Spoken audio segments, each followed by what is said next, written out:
KLIMCZAK'S Killer Collection, it's camping horror. And we're coming at you from the Morning Drive is open for the season, Pennsylvania. Get out here.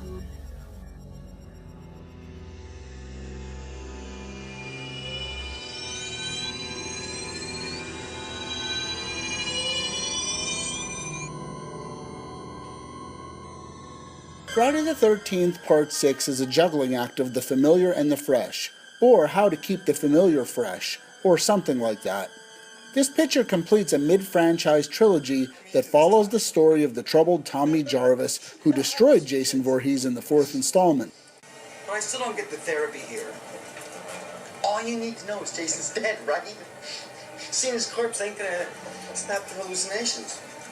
Seeing it won't, but destroying it will. That didn't go over so well with the fan base. Since Paramount needed their monster back, Tommy digs up Jason's corpse for no reason whatsoever, inadvertently bringing him back to life. Within minutes, Jason is back to his old tricks, yet something is radically different. The violence is more cartoonish.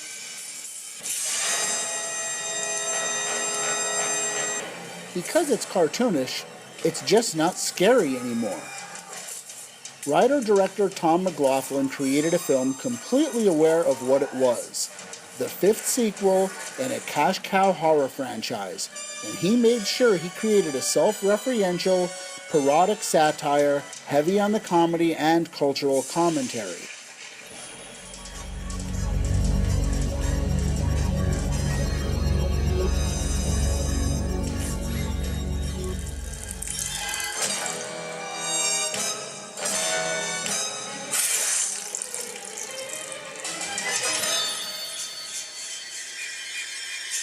The question is, did it work? It spawned 2 more sequels before New Line sent Jason to hell, then to space, then to Elm Street. We're gonna scare him. We're gonna scare him. That's right. But it changed the series. Even the derided previous chapter, absent of our beloved villain Jason, felt more like a part of the Friday saga than this odd concoction. To understand why this film worked commercially, you must consider the timing. It's 1986. The culture, now fully aware of its identity, is ready to make fun of itself. The credit card joke was not lost upon contemporary audiences. Scream would borrow heavily from this film's sensibility.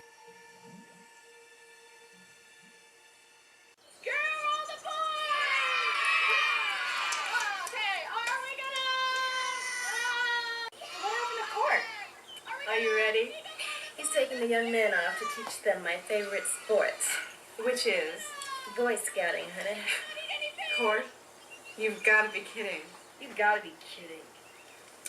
Listen, you obviously don't know anything about Indians, okay? If this is as exciting as it gets, we're in big trouble, dude. By this time, not only was Jason on a first-name basis with his audience, he was on a first-name basis with his potential victims.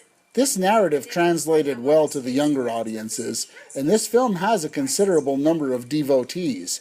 Aesthetically, the film plays like a professionally crafted genre venture. What you do is you shuffle Jason up in these cards here, and you put them in piles. Because the piles represent cabins. Now, the object of the game is to find out which cabin Jason is in. Friday 6's budget compared to most Hollywood fare was meager, but the stunts suggest that the returns on the last film, which flopped with the fans, were impressive enough to include RV crashes and iconic shots of our villain conquering all opposition. And that's something else to consider. In order to compete with New Line's competent antagonist Freddy Krueger, Jason elevated to anti-hero status in this film. Clearly now a legend in the making. So, what were you going to be when you grew up?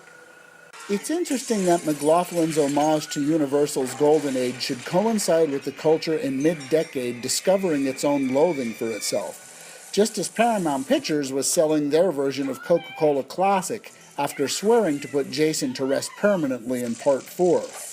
Jason, the former author of Fear, is now a reaper of vengeance upon the disenchanted subculture of young Americans who are too self-indulged to be concerned with God and country.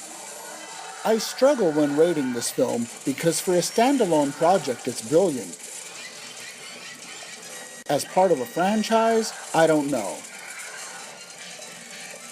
So I give it 3 slashes out of 5 on the slasher scale, which is more than I think it deserves, but I cannot deny a valiant effort. It's June and it's camping month.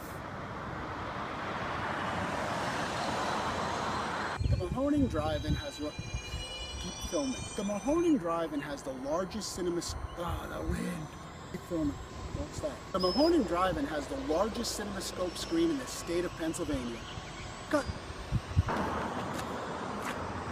The Mahoning Drive-In is open again. Come out and support the Mahoning Drive-In this summer. That guy thought I was talking to the ground. I know. That's funny. Cut. Alright, action. I'm standing here with Matt at the concession stand at the Mahoning Drive-In. How did you get involved with the drive-in, Matt? So I was doing a documentary with a friend of mine. We were up in Ashley, Pennsylvania. It's next to Wilkes-Barre. I was working on a documentary about one of the last standing coal breakers in Pennsylvania. It was being demolished. I was part of a film crew that was the last people to go to take video of it. And I was driving back from that shoot as the breaker was getting torn down. I was in a sour mood, and I'm driving through the light. And at the time, a year ago, there was a lot of bridge construction on 443. Traffic was all backed up going over to the expressway. So I decided, screw it, I'll make a right instead of a left. I'll go this way up 443 and hit 309 on my way home. I'll take the scenic route. Is it ready? Yep. Yeah. Action. All right. I'm here with Virgil at the Mahoning Drive-In. Would you like to tell us a little bit about the history? Absolutely. Mahoning's been open since 1948. It's got technically the largest screen on the East Coast. From what I understand, 109-foot screen. From what I understand, the second largest in the whole country. So, Oh, wow. big sell. We've been first-run theater since. We have never closed for a season. So definitely have a long, rich cinematic history. Fantastic. And how did you guys end up hooking up with Exhumed? Well, we met Harry. We've been supporters of Exhumed for years, but we met Harry, who's one of the partners over there, and they were trying to find a venue to put on horror shows, and they kind of helped us out at the end of last year. Snowballed into this year. They're going to be putting on a show a month here throughout the season. So. Well, I didn't know what I would find on the scenic route, and I passed that giant martini. First thing through my head was, oh, cool, an abandoned drive-in, never heard of it. So I looked at the show times and realized it was playing first-run films. I lost my mind. I got really excited. And that night, I actually went up with a friend of mine. I met Jeff, talked to Jeff, hooked him up with Virgil. We all started talking, and here I am a year later, you know. Do I understand that if this goes well tonight, Exhumed will be back? Absolutely, they'll be here. Get out here, people. This is amazing. Don't miss this. Thank you, Virgil. You got it, brother. Awesome. Look at these prices. It's like we're in the 70s. Get out here, people. Get out here, Pennsylvania.